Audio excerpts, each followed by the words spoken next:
It's official. Pastor Thomas Dixon is running for North Charleston mayor in 2019.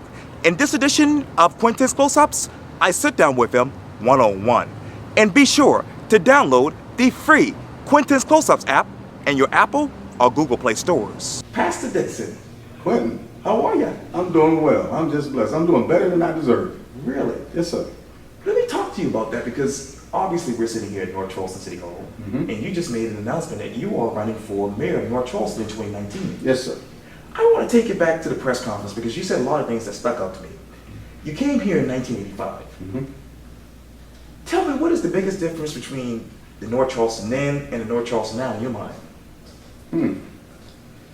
The North Charleston then, actually the world then, was somewhat different. Seeing as how it was so small here, especially based on the work that I'm doing now or have been doing, there was an opportunity here that I saw coming from the inner city of Chicago, and by way of inner city Oakland and by way of inner city Philadelphia. So I kind of knew what the hood life was about. Okay. So I saw certain things happening here when I got here that would have indicated that down the road there was going to be some problems. But for me, at that point, I wasn't at that place in life where I was that concerned about it because I was a part of the problem at that time. So looking back retrospectively, it was a simpler North Charleston during that period of time, or at that period of time than it is now. But it was also the seeds of chaos and confusion that we see right now were already being planted and started to take root. And ultimately what we see right now in North Charleston, the last 20 years has actually grown into full-blown chaos and disorder. You talk about this, and you said this during the press conference, quote, "We're going to flip City Hall," unquote. Tell me how. Well, the first position being in City Hall, the mayor's position. And I made a comment about it that I'm not in this to bash Mayor Summey, okay, because I'm going to give him props for growing the city. But unfortunately, in the process of growing the city, it appears that certain ethnicities or social classes were overlooked or even not even considered. And because of that now, we have the issues that we do have. The inner city problems that we have, the gun problems, the drug problems, everything that should have been addressed along the way were never addressed. And so now we have the end result of not addressing problems earlier. We are proactive with our cars, with our health and everything, but instead of City Hall being proactive with the community, they weren't. And that's why we have the malignancy of crime and violence that we see right now, and substandard education, poverty, and all of these things. But flipping City Hall, it would start with having a mayor that first off, the people know and the people believe in. They've seen the work that's been done.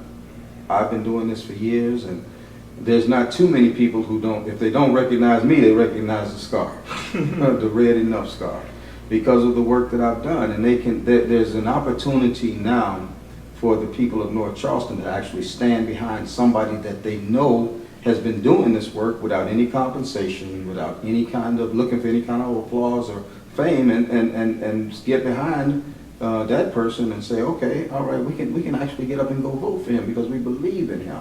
And I think that we're really going to have an unusual voter turnout beginning in 2018 and transferring over into 2019 because of there being people that the constituency can believe in and trust, not just make an idle campaign promise, but will actually do what they say. So we have 10 seats, city council. On those 10 seats, there's a whole lot of gray hair. And coming along with that gray hair with a lot of them is the same thought process that they had while their hair was still brunette or whatever color it was. They have not progressed in their thought process as far as addressing the real issues that we have in North Charleston. And because North Charleston is situated in a larger community, and since they haven't addressed them, and they will not actually take those issues or tell the truth to the mayor about those issues, because he's stuck in that time warp too. I don't mind saying it, but because he put himself in that position with that thing about raise your children. But Where were you emotionally with that particular comment, which he was just trying to refer to as issues that the North Charleston Police and Department and the city really can't take care of?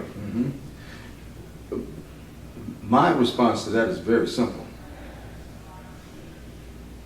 If he can't raise people's children, and he can't do that, then why isn't he doing what he can do? The thing is that's real simple. You know, there are things that he can do to prevent this gun violence. He can stand in favor of closing the background check loopholes that'll take guns off the street.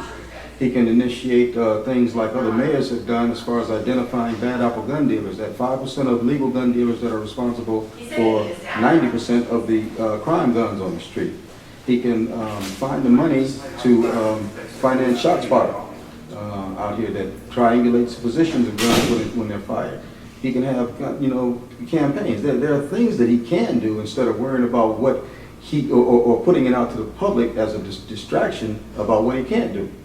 Let's talk. Let's have a mayor that talks about what I not only can do but what I will do. And I failed to mention this in the beginning, but tell me this: what got you from running for United States Senate, I guess a year or two ago, to right now for mayor of North Charleston? The same thing that had me running for Senate. There's a problem. There's a justice problem. There's an equity problem. There's a fairness problem among people who deserve better. North Charleston, we've seen the unfair policing that's going on here. We know about the gentrification that's going on here. We know about the economic situation and unfair allotment of contracts to minorities.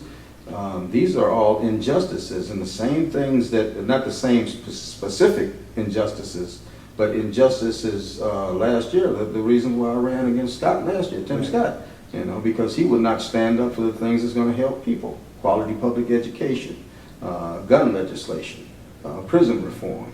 He would not support those things, so I said, okay, somebody needs to address this. And somebody needs to make sure that the voice of the people is heard. And that's where I stand apart from probably anybody that's going to enter this race, even the mayor. I'm a proven voice for the people. Proven. And you talk about issues. One of the issues you want to focus on if you become mayor is public transportation. Absolutely. Where are you with that issue? Angry. After coming here in 1985 from Chicago, okay, via Philadelphia and Oakland, California, all excellent rapid transit. As a matter of fact, I never had a driver's license till I got here. Oh. I was 34 years old or something like that, 33 years old before I even got a driver's license. Didn't need one. But I got here and realized not long after I got here, I need a car. And if I have to get a car, I got to have a license. Right. So this is where I got my first driver's license. And now here we are. I got here in '85. Here we are all of these years later, and it's no different. And then we do a little upgrade on I-26 that overall still has the gridlock, still the accidents and everything, when it's so easy to understand that if we effectively implement public transportation throughout the low country, we'll cut down on traffic, cut down on fossil fuel emissions, cut down on gridlock, get people to work on time, generate funds, actually, because the more people that ride the bus, the more the funds are generated to support its own system. And we can actually have people who work out on Isle of Palms not have to take taxis while they're making $7.50 an hour to work. You know, they go to work because they want to work, but they have to spend half of their daily pay on taxis because there's no bus to take them to and from work. Right. And I believe that might have been planned that way in order to keep certain people isolated from certain communities. But as we're into the 21st century. It's time for change. It's time to make sure that everybody has access to everywhere in the communities where they pay taxes at. Let me take it to a couple of issues by describing to me the following one word: Shipwatch Square.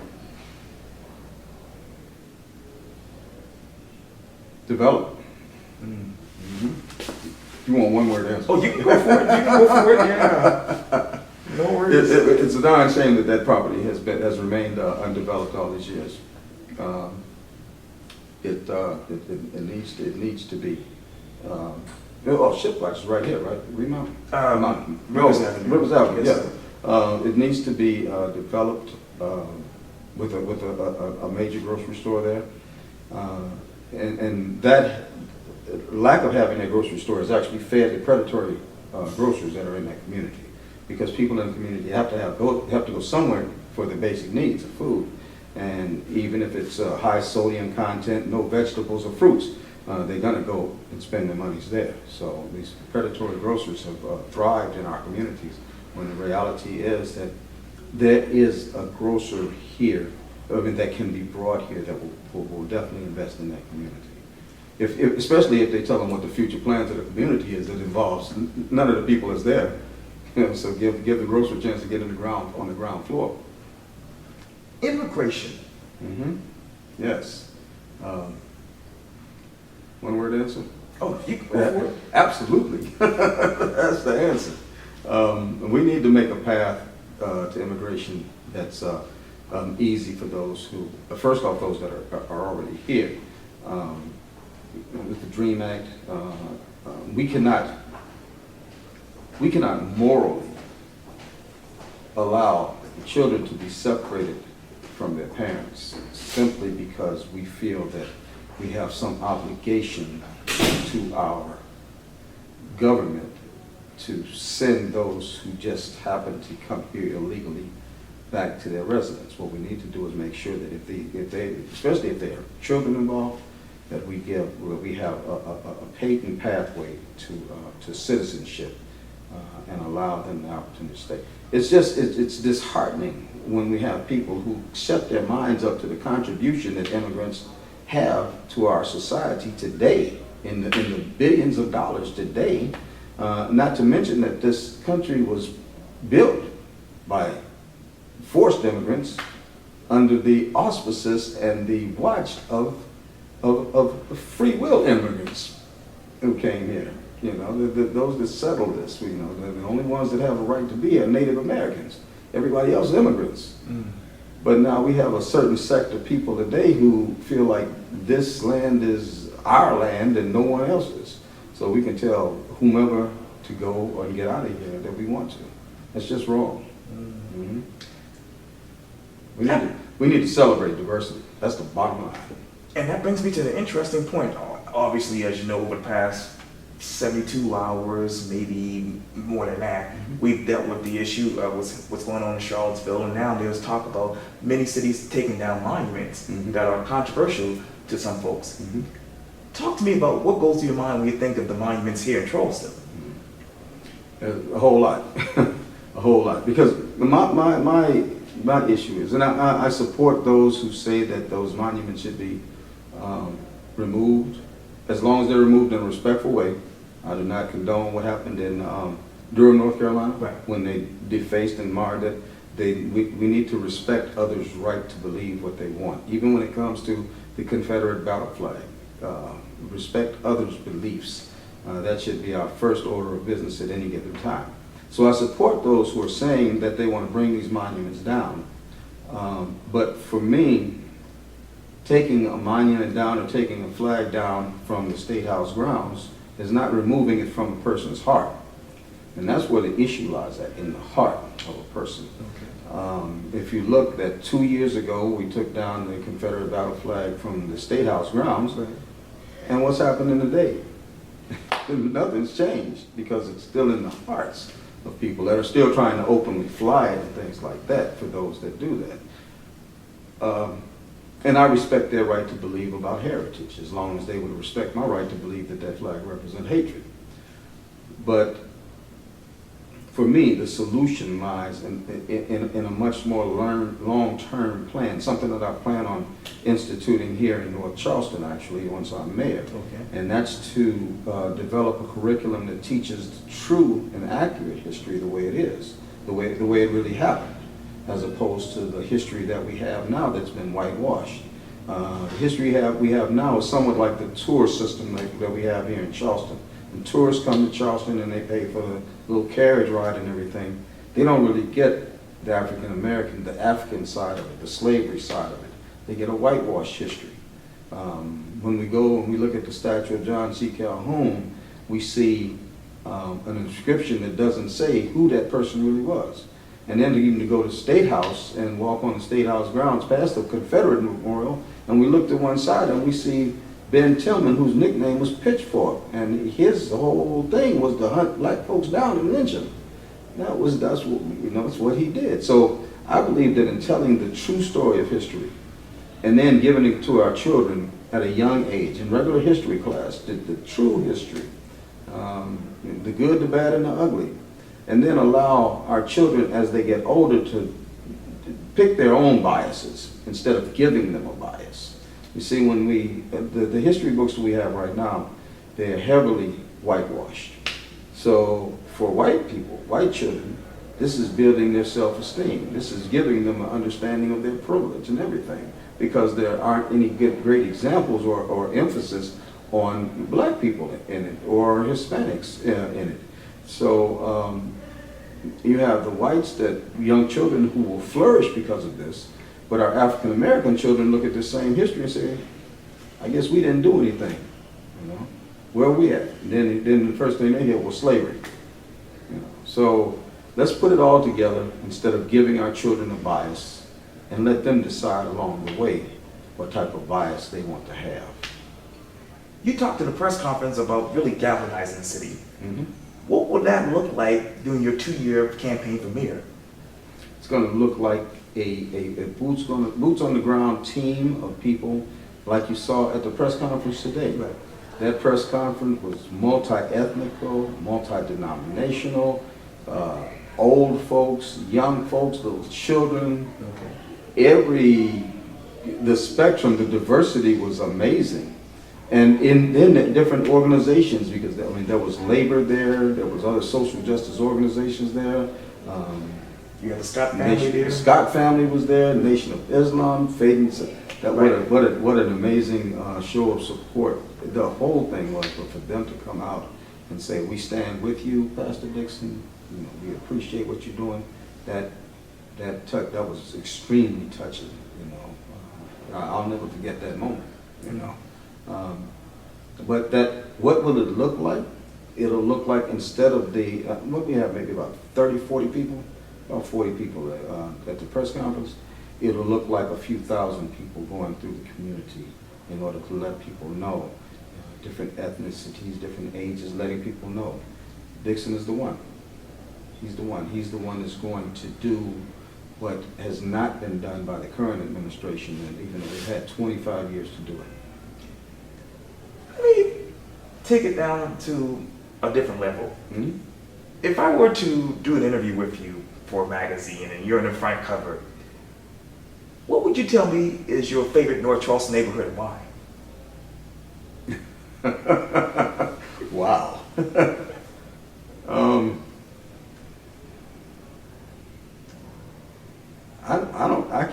I can't say that I have a favorite neighborhood. I'll be honest with you. I can't say that I have a favorite neighborhood. Okay.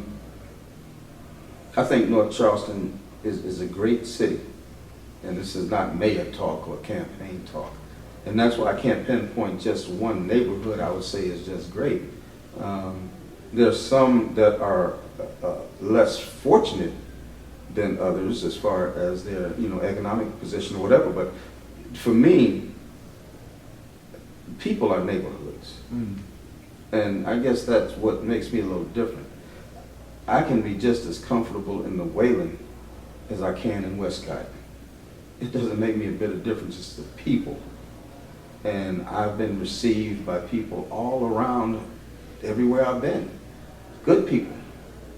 And it doesn't make a difference to me who says that, Ray and Pookie and them ain't doing nothing and they ain't working, they sell dope and they got guns.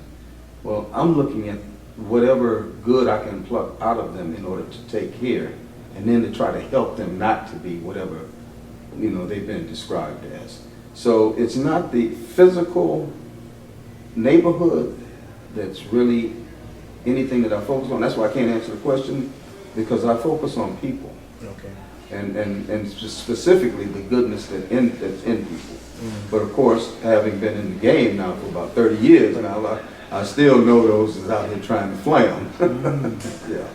Well, Pastor Thomas Dixon, thank you so much for this interview. I really appreciate it. Thank you. Anytime. I really appreciate the work you do. Oh, thank you. I appreciate that. Yes, sir.